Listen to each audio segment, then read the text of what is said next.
Un refugio rocoso en el desierto de Libia.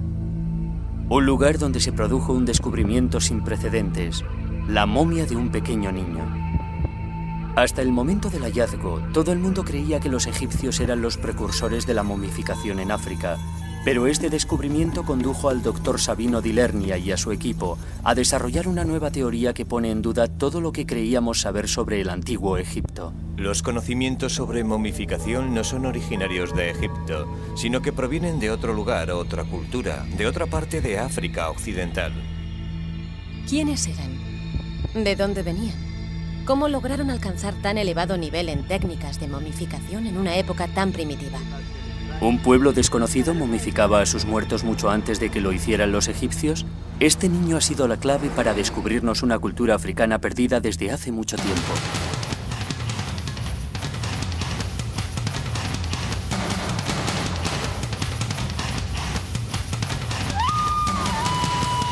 Momias negras.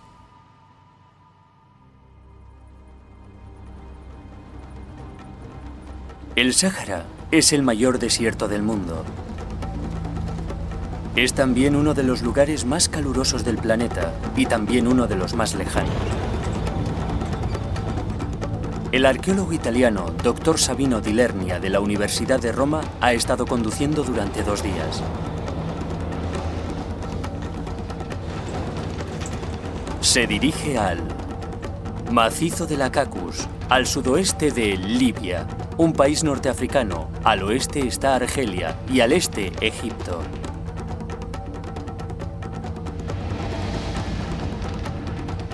Este inhóspito lugar, inhabitable para casi todos los humanos, excepto por un grupo de tuaregs nómadas, fue hace mucho tiempo el hogar de una familia que momificó a su hijo.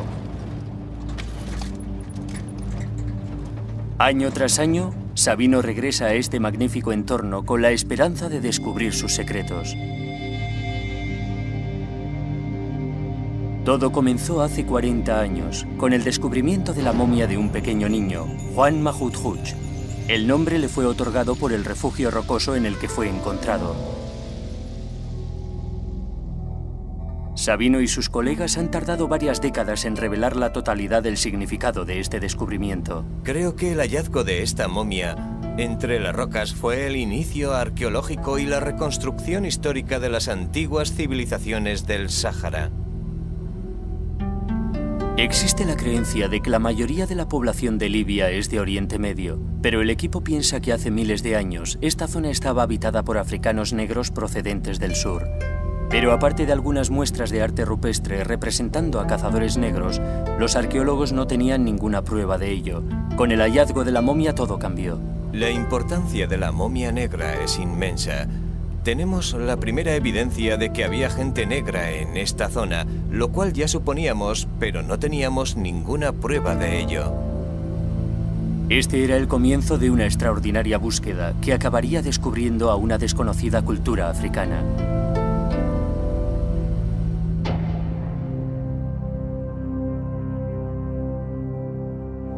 El refugio rocoso de Juan Mahudhuch es un lugar sencillo, un saliente con la anchura justa para proporcionar una sombra del sol de mediodía.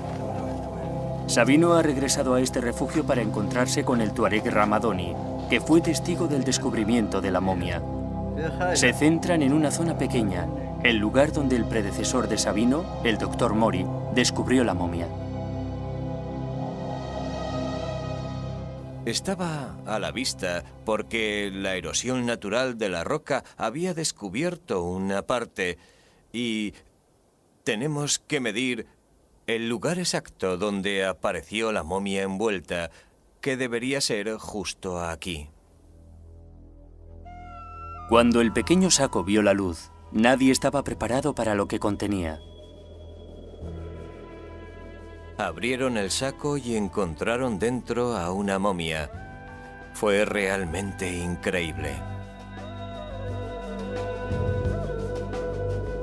Poco después de su muerte, este niño fue colocado en posición fetal, después embalsamado y colocado en un saco de piel de antílope. El saco fue aislado por una capa de hojas. Esta meticulosa preparación protegió su pequeño cuerpo de los elementos externos durante los siguientes 5.500 años.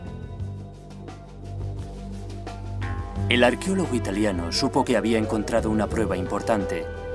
La forma del cráneo del niño sugería que era de raza negra, y si lo era, podría significar una revolución en la historia de la momificación en África. Necesitaban asegurarse. Después de un tortuoso viaje a camello de 10 días al pueblo más cercano, portando la delicada carga, el equipo regresó a Roma para analizar a la momia.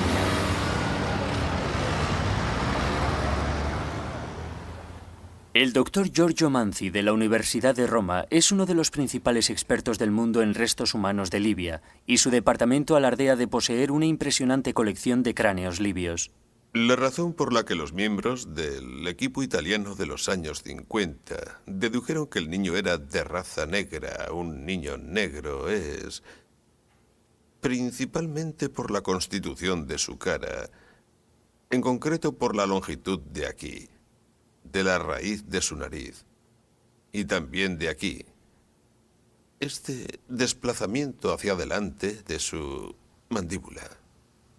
Los dientes de la momia también revelaron la edad del niño a su muerte. Cuando el equipo italiano examinó por primera vez al niño Mahmoud Hooch, le miraron los dientes y descubrieron que era muy joven. Era fácil determinar su edad exacta mirando los dientes que todavía salían del hueso y los alvéolos a través de los rayos X. El equipo estableció que Juan Mahmoud Hooch era negro y tenía 2 años y medio de edad cuando murió. Pero lo que resultó ser asombroso fueron los resultados del carbono 14. Juan Mahmoud Hooch tenía 5.600 años de antigüedad.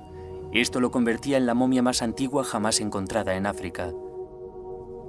Pero, ¿cuál era su procedencia? ¿Quién había momificado a este niño 1000 años antes de que supuestamente los egipcios inventasen la momificación en África?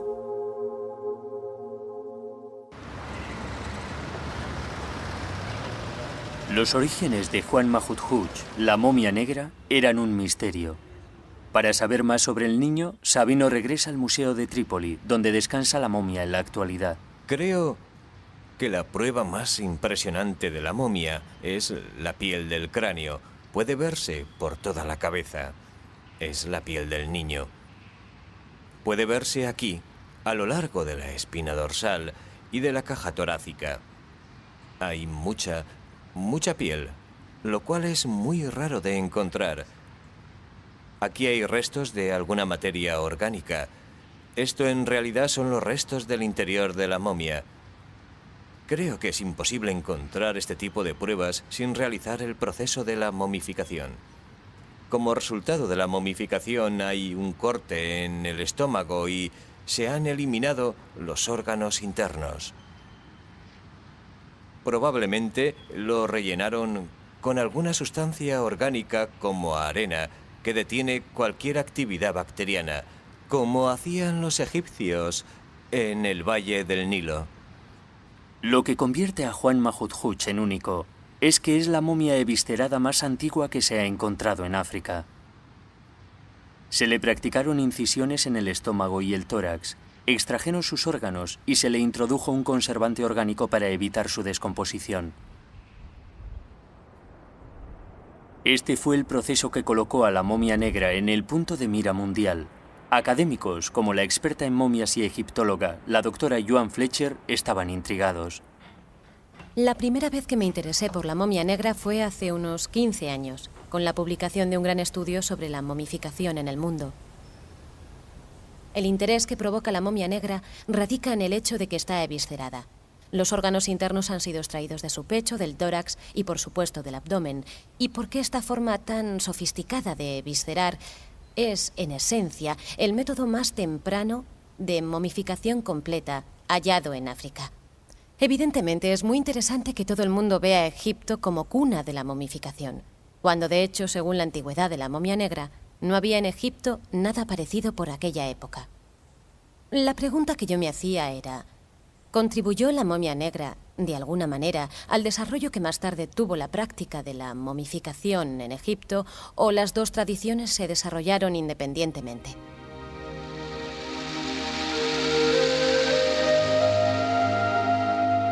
La tradición popular nos indica que Egipto es la única civilización milenaria de África.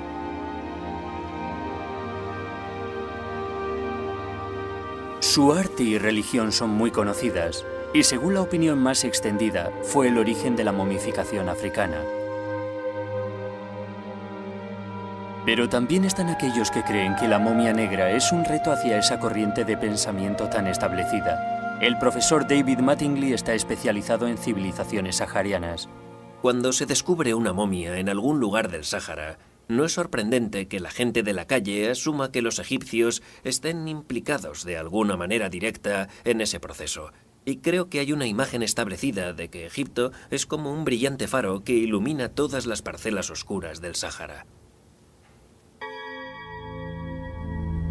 Sin embargo, Juan Mahmud fue momificado artificialmente a 2.500 kilómetros al oeste del Valle del Nilo y 1000 años antes de que los egipcios se visceraran a sus difuntos. ¿Cabría la posibilidad de que los antiguos egipcios no inventaran la momificación en África? Y si no fueron los egipcios quienes llevaron a cabo la momificación de Juan, ¿quién lo hizo? No debemos evadir la cuestión. ¿Quién era capaz de preservar un cuerpo de manera tan formidable? Quiero decir, ¿quiénes eran estas personas capaces de esto? Personalmente sabía muy poco de ellas. ¿De dónde venían? ¿Y cómo lograron alcanzar ese dominio de la momificación en una época tan temprana?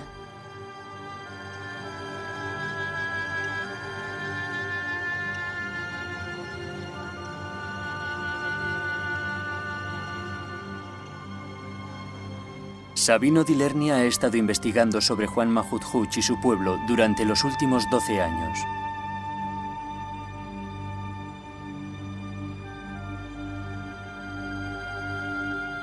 Su búsqueda de respuestas comenzó en el refugio rocoso de Juan Mahmud con meticulosas excavaciones que han proporcionado pistas vitales.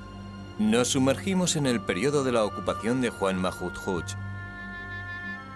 Estos son los restos del carbón de una hoguera de hace 4.000, 5.000 o 6.000 años, que es el momento en que Juan Mahmud habitó aquí, y este suelo tiene la misma antigüedad que la momia de Juan Mahmud. Este lugar es una mina para nosotros. Un dato a tener en cuenta es que durante la era de Juan Mahmud, el ganado era una parte muy importante de su vida. Parece increíble. El ganado no puede sobrevivir en el desierto, pero aparecía constantemente en el arte rupestre de las montañas de la Cacus. Más del 50% de las pinturas halladas del periodo de Juan Mahmud representan imágenes de reses, lo cual explica la importancia de este animal hace 6.000 años. Aquí tenemos una maravillosa vaca doméstica. Podemos decir que es una vaca doméstica porque esta vaca tiene dos cuellos, uno blanco y otro rojo, lo cual es típico en representaciones de animales domésticos.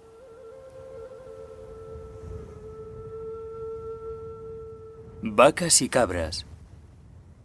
Es evidente que el pueblo de Juan Mahmud se dedicaba al pastoreo, pero ¿cómo podían sobrevivir en este desierto? Los restos hallados de una simple planta proporcionaron la primera pista. El hogar de Juan Mahmud era hace años muy diferente. Encontramos restos de polen de la planta de tef existentes en la era de Juan Mahmud, hace más de 5.000 o 5.500 años. Estas plantas crecieron aquí, pero requieren una gran cantidad de agua.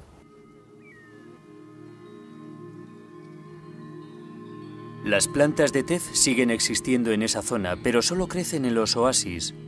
Era casi imposible imaginárselo. Pero, ¿era creíble la idea de que este lugar fuese alguna vez un vergel? Había llegado el momento de que los climatólogos proporcionaran algunas respuestas. 3, 2, 1, contacto. Despegue. Uno de los satélites de la NASA atrajo la atención del doctor Kevin White sobre el Sáhara.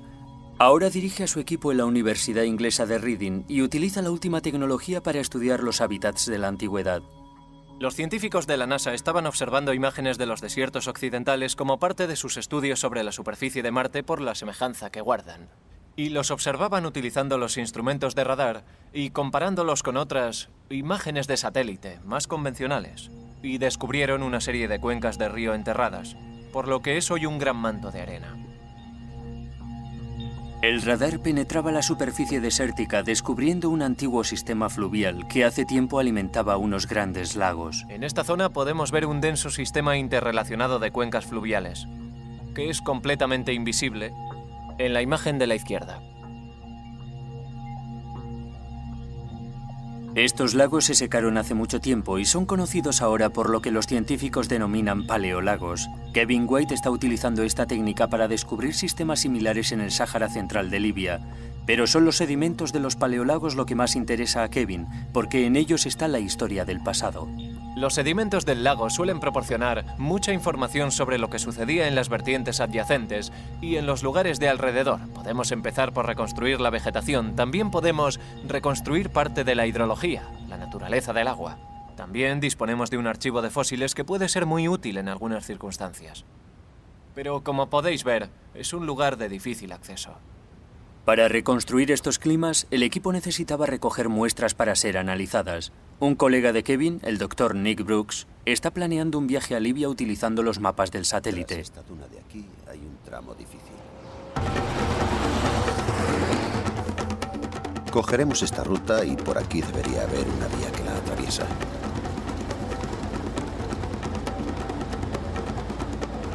Esta superficie es fácil. Solo queda un tramo complicado, este de aquí. Y después alcanzaremos esta zona cruzando a través de esta vía, subiendo esta duna. Y si conseguimos llegar hasta este punto, ya es todo cuesta abajo por esta ladera. Mirad ahí. ¡Esto es un paleolago! Sabemos que hubo gente viviendo en esta zona durante la época de Juan Mahmud porque hemos encontrado cerámica y herramientas de piedra de ese período.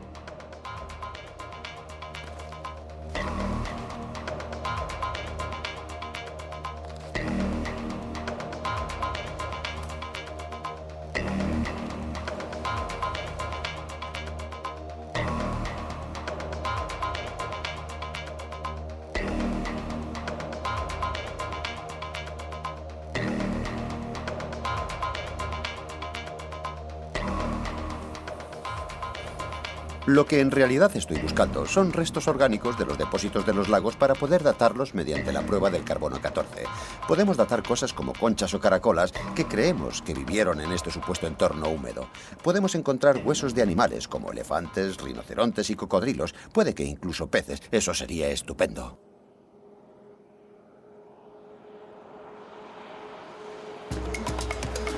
Seguiremos esa ruta. Nick y Sabino son colegas. Se dirigen hacia el lecho de un río seco que está a unas horas del refugio donde encontraron a Juan Mahmud. Es posible que las pruebas que encuentren en este lugar sean la evidencia de que esta zona fue una vez muy distinta. ¿Cuál es de todos los grabados tu favorito? De todos los grabados que hay en Wadi Martin Duch. ¿Mi favorito? Sí. Son esas figuras que parecen becerros. Sí. Son extraordinarios. Sí, la verdad es que son increíbles. Sí.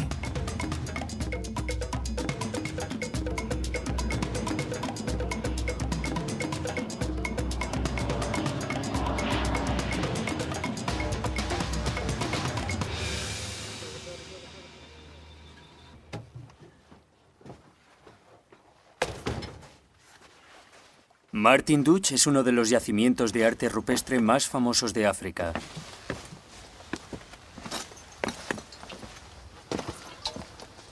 Aquí se puede apreciar un rinoceronte, boca abajo, con dos figuras humanas y también algo parecido a un buey.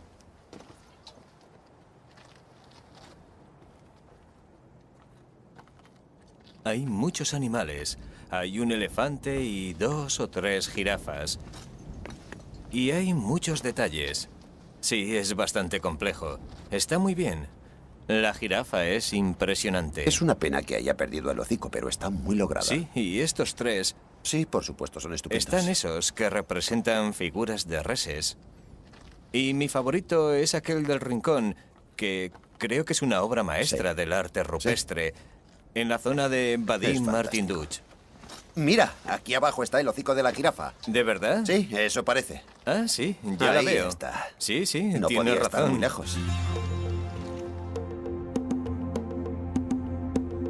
Es una figura enigmática. Sí.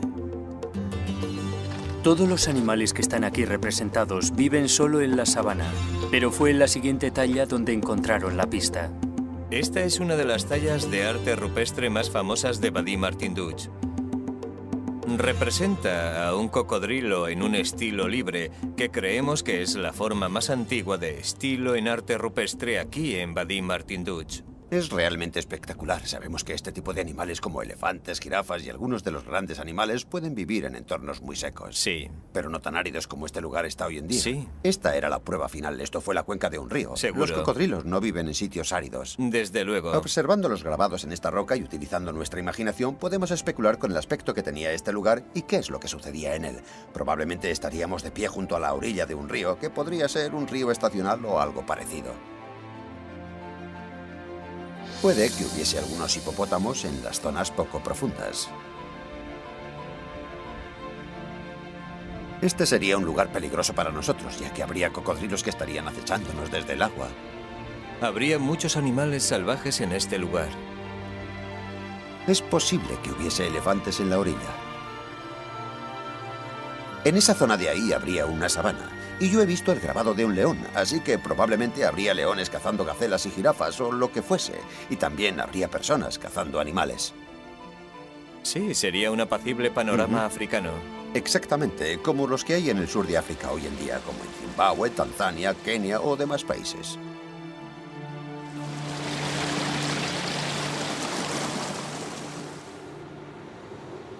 En el Sáhara que conocemos hoy, ese jardín del Edén de la época de Juan Mahmud Hooch solo existe en nuestra imaginación.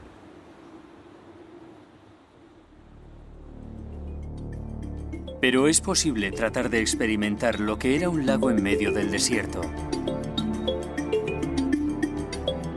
Gabarón es uno de los pocos oasis que quedan en el Sáhara y nos da una idea de lo que podía haber sido el entorno en tiempos de Juan Mahmud Hooch, la momia negra. Se parecería a esto. A la orilla del río crecen fósiles vivientes que nos transportan en el tiempo. Esta vegetación, Nick, es la misma que encontramos en el refugio rocoso de Juan Mahmud Hooch. Esos granos de polen que encontramos en las excavaciones que tenían 5.500 años es la misma vegetación que hay aquí. Eso significa que en tiempos de la momia de Juan Mahmud Hooch había este tipo de plantas o este tipo de entorno. Sí. Eso significa que en los alrededores del refugio había gran cantidad de agua. Entonces este fósil es una reliquia. Sí, es una reliquia del pasado. Sí.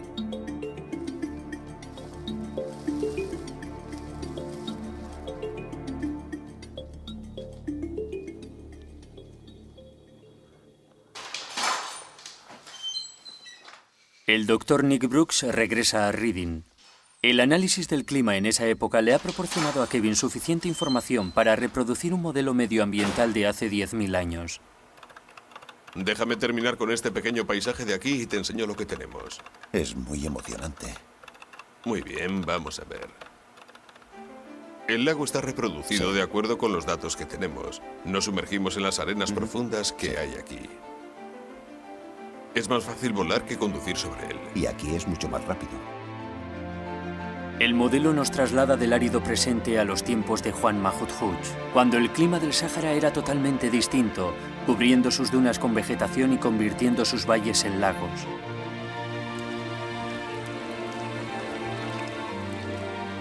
Todo sucedió hace 10.000 años, cuando un cambio climático en la Tierra provocó que los monzones tropicales alcanzaran la zona norte y se introdujeran en el Sáhara Central. Con estas lluvias llegaron los antepasados de Juan Mahmud Hooch. Hace 10.000 años, humanos de raza negra procedentes del sur siguieron el recorrido de los monzones y ocuparon la zona del Sáhara Central. Esto desembocó en la primera ocupación del Sáhara Central por gente de raza negra que se estableció en este área, en el macizo Akakus y sus alrededores. Y no fueron los únicos. Hace unos 7.000 años llegaron al Sáhara Central algunos pueblos de Mesopotamia y Palestina e introdujeron su venado y sus cabras en el Sáhara Central. Nos podemos imaginar que en el Sáhara Central, en las montañas de la Caucasus, confluyeron distintas razas, porque había gente negra procedente del sur y gente de raza blanca procedente del Sáhara Occidental y de zonas más lejanas.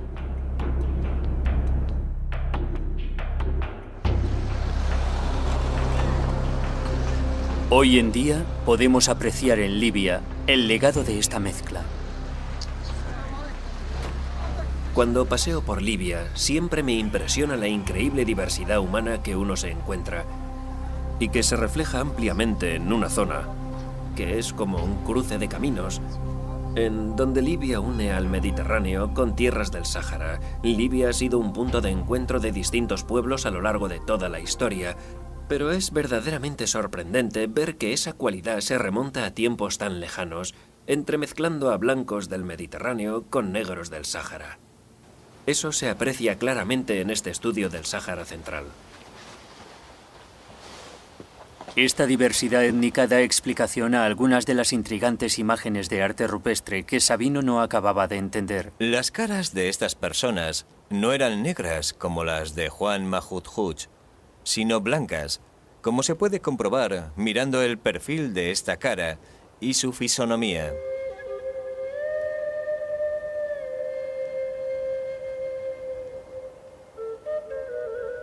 Fue esta cultura multirracial la que momificó a Juan Mahmud Hooch, pero ¿en qué tipo de sociedad vivía este niño?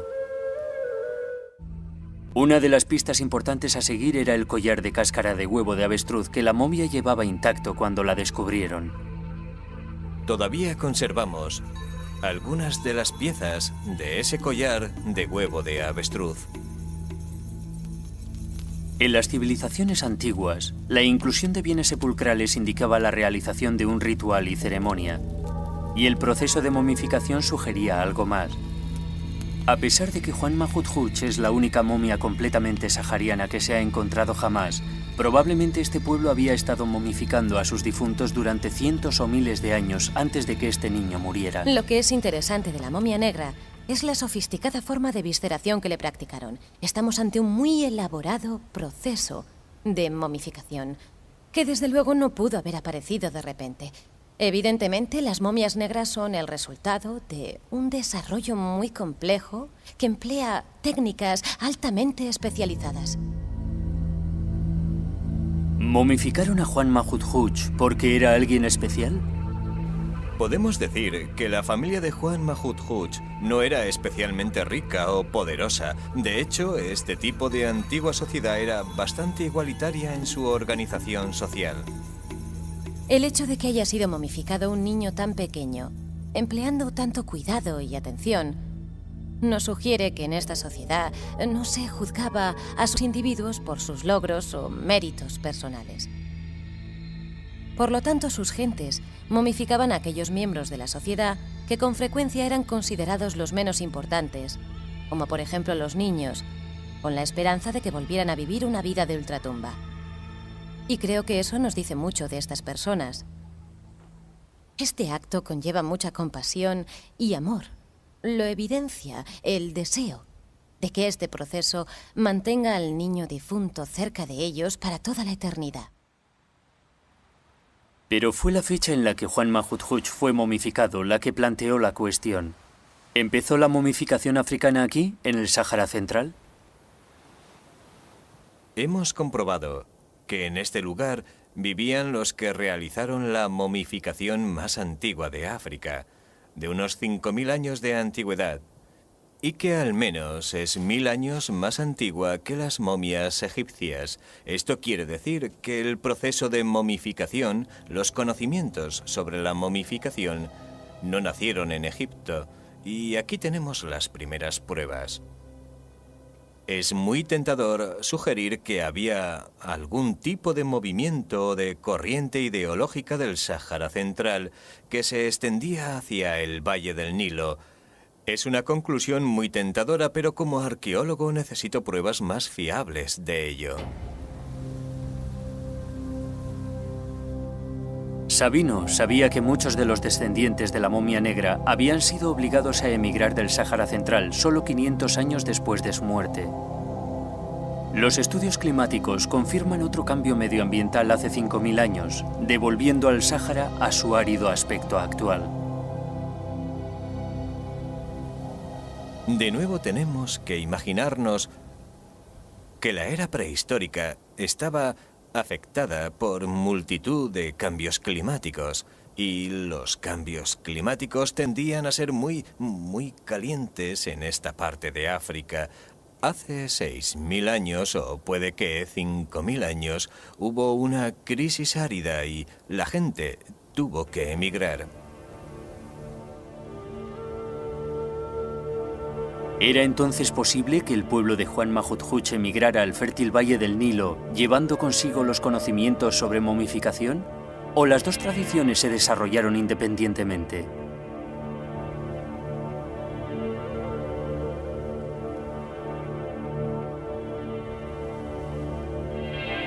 La búsqueda de más pruebas condujo a Sabino a explorar todo el Sáhara libanés.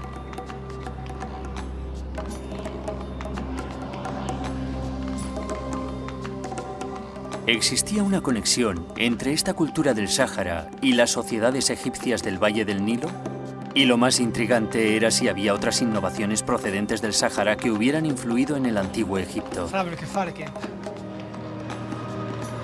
La investigación llevó años, pero finalmente encontró la primera pista. Un montón de piedras aparentemente ordinarias que se extendían por una planicie llamada Mesak, a unos 100 kilómetros del refugio rocoso de Juan Mahudhuch. Fue como encontrar una aguja en un pajar.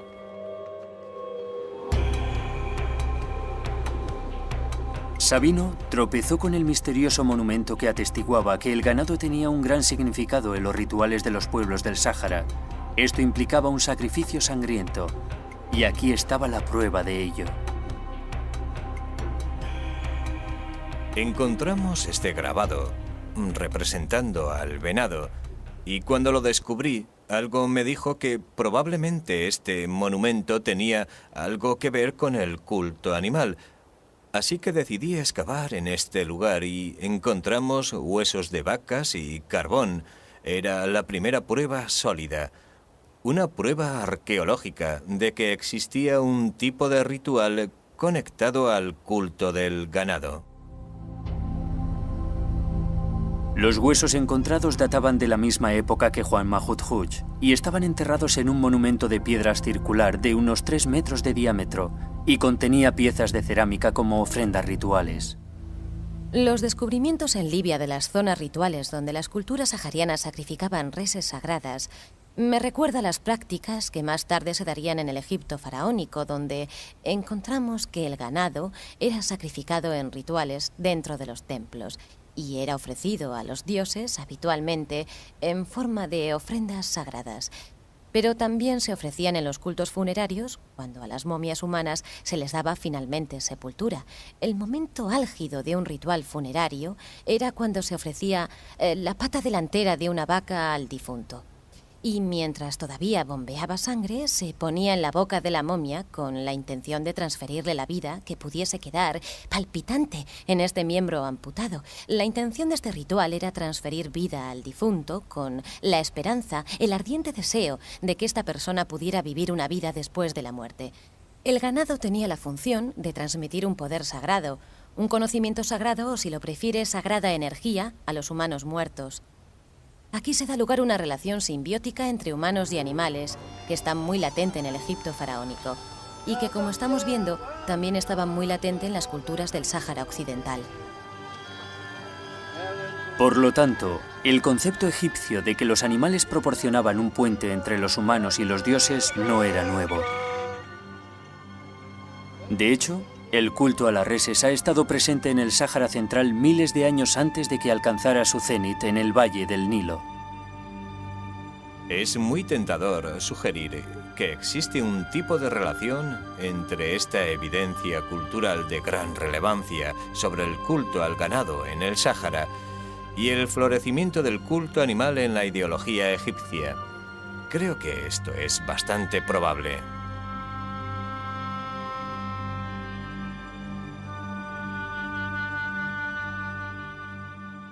Sabino ha demostrado que tanto la momificación como el culto animal de Egipto era originario de las sociedades del Sáhara Central. Posteriormente, en un curso de agua seco que estaba a unos 2 kilómetros de distancia de los monumentos al ganado, encontró algo todavía más determinante, una figura grabada con la cabeza de un animal. El detalle más impactante de este grabado es que lleva la máscara de un perro. Este tipo de personajes con máscara son de gran relevancia artística en la era Mesac. Podemos deducir la edad de este grabado por su color, que es muy oscuro, negro. Eso quiere decir que es muy antiguo. Lo que es verdaderamente revelador de la fecha de estos grabados es la presencia de figuras humanas que en este caso llevaban la máscara de un perro y que son mucho más antiguas que las que hemos encontrado en el Valle del Nilo. A pesar de que la materia orgánica que había en los surcos de los grabados ha sido fechado con el carbono 14 en 5.600 años, Sabino cree que estos grabados pueden ser todavía 1000 años más antiguos. Encuentro muy interesante que estas figuras humanas con cabeza de animal existan fuera de Egipto en una fecha tan increíblemente temprana y que más tarde aparezcan en la cultura faraónica. En el arte egipcio hallamos exactamente los mismos temas repetidos, pero más sofisticados. El dios egipcio Anubis se ha convertido en uno de los símbolos más conocidos del antiguo Egipto. Este es Anubis, el antiguo dios egipcio de los embalsamados y guardián de los difuntos. Su imagen fue utilizada en máscaras por los antiguos egipcios, como la que estamos viendo ahora, para ser utilizada en los rituales sagrados de los funerales. En los ritos funerarios, uno de los sacerdotes se pondría una máscara exacta a esta y procedería a los rituales mágicos que permitirían al difunto vivir de nuevo en el más allá. Encuentro verdaderamente fascinante que en las culturas saharianas hayamos encontrado petroglifos de seres humanos llevando máscaras de chacal. Son casi como las figuras con cabeza de perro, y esto por lo menos 1000 años antes de la aparición de Anubis en la mitología del antiguo Egipto. Por lo tanto, la aparición del culto animal y las representaciones humanas con cabeza animal en las sociedades del Sáhara Central se dieron lugar mucho antes de que lo hiciera en el Valle del Nilo. Pero ¿cómo pudo una pequeña y oscura sociedad tener tanta influencia? Los arqueólogos necesitaban saber si la cultura de Juan Mahmud se había extendido hacia el extremo sudoeste de Libia. La respuesta a esta pregunta estaba a 800 kilómetros al sur, lo que hoy en día es Nigeria. En los años 80, los arqueólogos franceses descubrieron cerámica, enterramientos humanos y arte rupestre que eran casi exactos a los encontrados en Libia por los italianos. Objetos similares fueron encontrados a lo largo del norte de África. Parecía que esta cultura se extendió mucho más de lo que nunca nadie había imaginado. Aquí está Trípoli. Aquí está el Cairo y el Nilo. Justo en el centro están las montañas de la Cacus. Y tenemos a Argelia, Libia, Egipto, Sudán, Chad, Nigeria y Malí. Esta zona es más grande que Europa, lo que quiere decir que esta gran extensión fue habitada durante la antigüedad por los mismos pueblos de cultura sahariana. La magnitud de esta cultura fue extraordinaria. Se extendió desde el norte de África a Malí y hacia los límites occidentales de Egipto. En muchos aspectos, esta inmensa cultura sahariana no tuvo que desplazarse muy lejos en términos de distancia para influenciar a los pueblos del Valle del Nilo. Prácticamente ya estaban allí, por lo que fue casi un paseo el que tuvieron que dar desde el desierto situado al oeste de Egipto hasta el Valle del Nilo. El cuadro estaba casi completo, pero los arqueólogos necesitaban pruebas de que era esta cultura africana la que había influenciado a Egipto. Necesitaban encontrar pruebas de una conexión directa. Tenían que probar el contacto. Los italianos se volcaron en el objeto que prevalecía en las montañas de la Caucasus, la cerámica. ¿Cómo sería la comparación de la cerámica local sahariana con la que se había encontrado en el Valle del Nilo?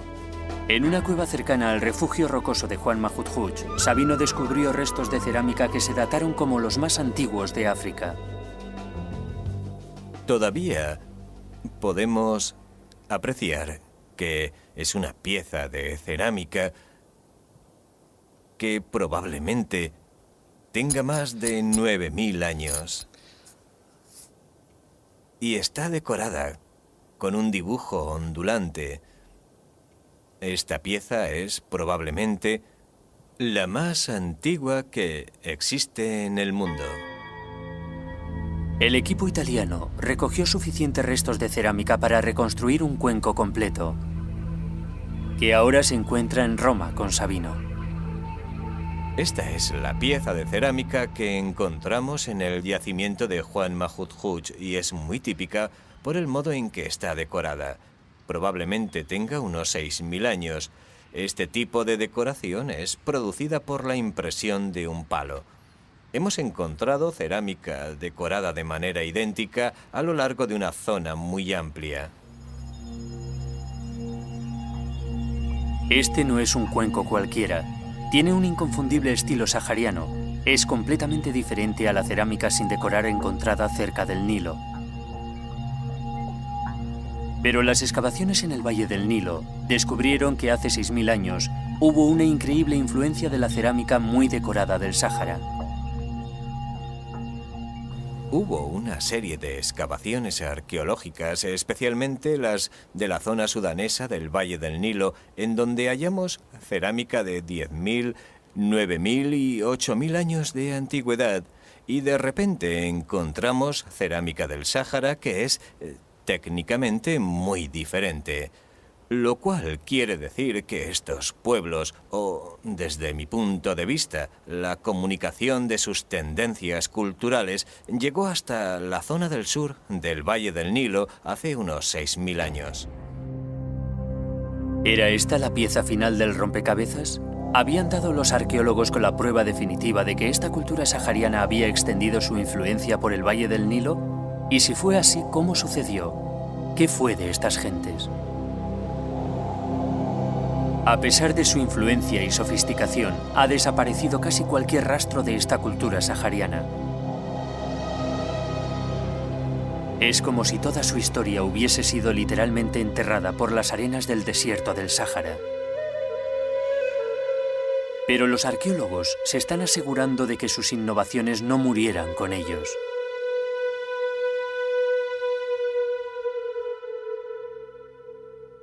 Se ha relacionado el patrimonio del antiguo Egipto en el Sáhara Central con multitud de influencias durante los últimos 10.000 años.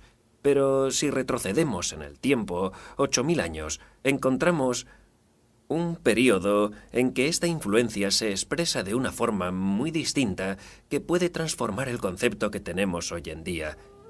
Si en lugar de pensar en Egipto como un gran faro que ilumina el desierto, tal vez deberíamos pensar en una cultura del desierto que proyecta pequeñas luces hacia un Egipto en ciernes en el Valle del Nilo. Esto jugaría un papel muy importante en la formación del antiguo Egipto.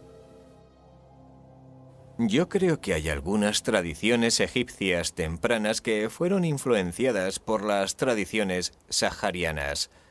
Lo podemos comprobar en la técnica de la cerámica. Lo vemos en la forma de decoración utilizada en la cerámica y en la actividad artística, ya que la domesticación de los animales se inició en el Sáhara, no en el Valle del Nilo. Esto quiere decir que muchos de los conocimientos culturales del Sáhara se extendieron por gran parte del norte de África, incluyendo el Valle del Nilo.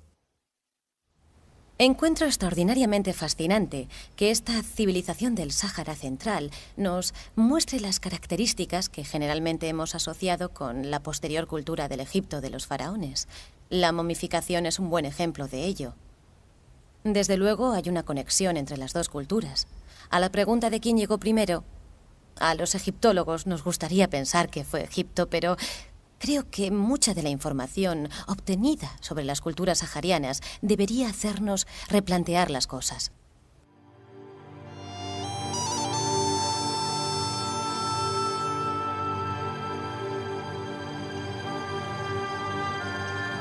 Juan Mahut Hutch fue un niño de 2 años y medio que vivió con su familia en las montañas del Caucaso hace más de 5.500 años. Vivió en una sabana fértil y próspera, pero aún así murió antes de alcanzar los 3 años. Su familia formó parte de una cultura que desarrolló rituales tan sofisticados como la momificación. A Juan Mahut Hutch se le dio un entierro espléndido. Era un pueblo subsahariano de africanos que accidentalmente le dieron al mundo la momia negra más antigua que se haya encontrado jamás.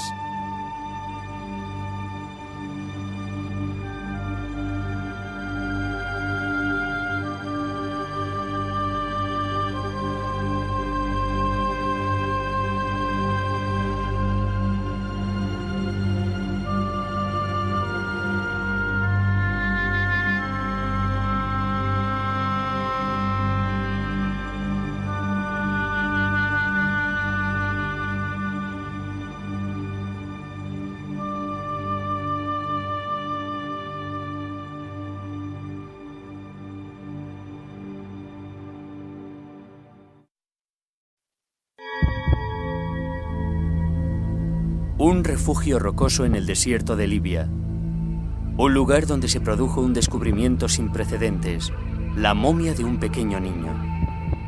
Hasta el momento del hallazgo, todo el mundo creía que los egipcios eran los precursores de la momificación en África, pero este descubrimiento condujo al doctor Sabino di Lernia y a su equipo a desarrollar una nueva teoría que pone en duda todo lo que creíamos saber sobre el antiguo Egipto. Los conocimientos sobre momificación no son originarios de Egipto, sino que provienen de otro lugar, otra cultura, de otra parte de África occidental.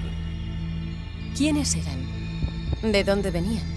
¿Cómo lograron alcanzar tan elevado nivel en técnicas de momificación en una época tan primitiva?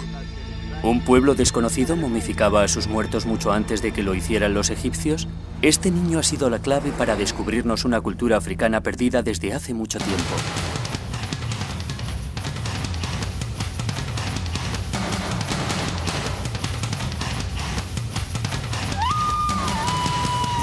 Momias negras.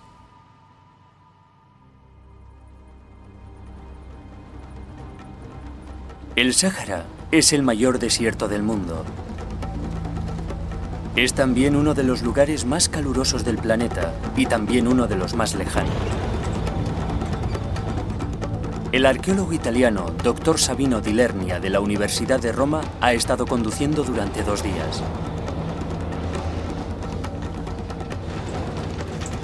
Se dirige al macizo del Caucaso, al sudoeste de Libia, un país norteafricano. Al oeste está Argelia y al este Egipto.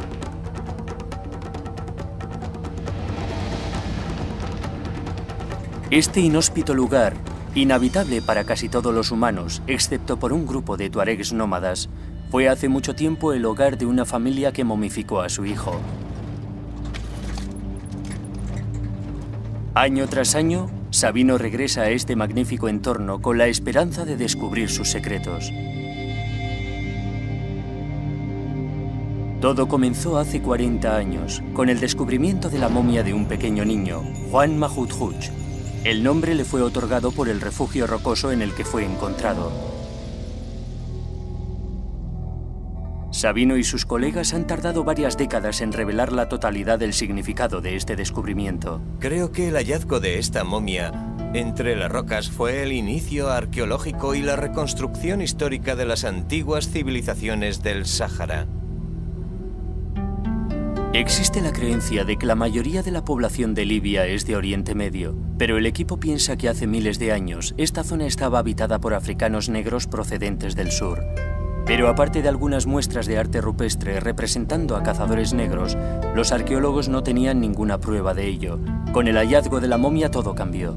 La importancia de la momia negra es inmensa. Tenemos la primera evidencia de que había gente negra en esta zona, lo cual ya suponíamos, pero no teníamos ni... El arqueólogo italiano supo que había encontrado una prueba importante.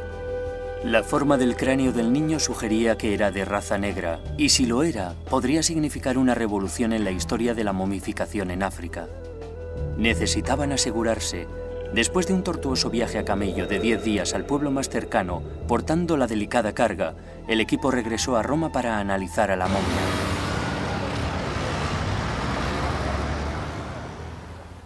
El doctor Giorgio Manzi de la Universidad de Roma es uno de los principales expertos del mundo en restos humanos de Libia, y su departamento alardea de poseer una impresionante colección de cráneos libios. La razón por la que los miembros del equipo italiano de los años 50 dedujeron que el niño era de raza negra, un niño negro, es principalmente por la constitución de su cara, en concreto por la longitud de aquí, de la raíz de su nariz, y también de aquí. Este desplazamiento hacia adelante de su mandíbula. Los dientes de la momia también revelaron la edad del niño a su muerte. Cuando el equipo italiano examinó por primera vez al niño Mahmoud Hooch, le miraron los dientes y descubrieron que era muy joven. Era fácil determinar su edad exacta mirando los dientes que todavía salían del hueso y los alvéolos a través de los rayos X. El equipo estableció que Juan Mahmoud Hooch era negro y tenía 2 años y medio de edad cuando murió. Pero lo que resultó ser asombroso fueron los resultados del carbono 14. Juan Mahmoud Hooch tenía 5.600 años de antigüedad. Esto lo convertía en la momia más antigua jamás encontrada en África. Pero, ¿cuál era su procedencia? ¿Quién había momificado a este niño 1000 años antes de que supuestamente los egipcios inventasen la momificación en África?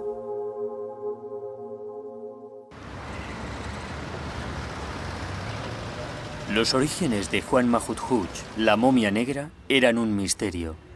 Para saber más sobre el niño, Sabino regresa al Museo de Trípoli, donde descansa la momia en la actualidad. Creo que la prueba más impresionante de la momia es la piel del cráneo. Puede verse por toda la cabeza. Es la piel del niño. Puede verse aquí, a lo largo de la espina dorsal y de la caja torácica. Hay mucha piel, lo cual es muy raro de encontrar. Aquí hay restos de alguna materia orgánica. Esto en realidad son los restos del interior de la momia. Creo que es imposible encontrar este tipo de pruebas sin realizar el proceso de la momificación.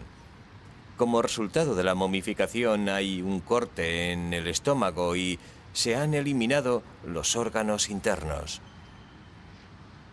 Probablemente lo rellenaron con alguna sustancia orgánica como arena que detiene cualquier actividad bacteriana, como hacían los egipcios. Ninguna prueba de ello. Este era el comienzo de una extraordinaria búsqueda que acabaría descubriendo a una desconocida cultura africana.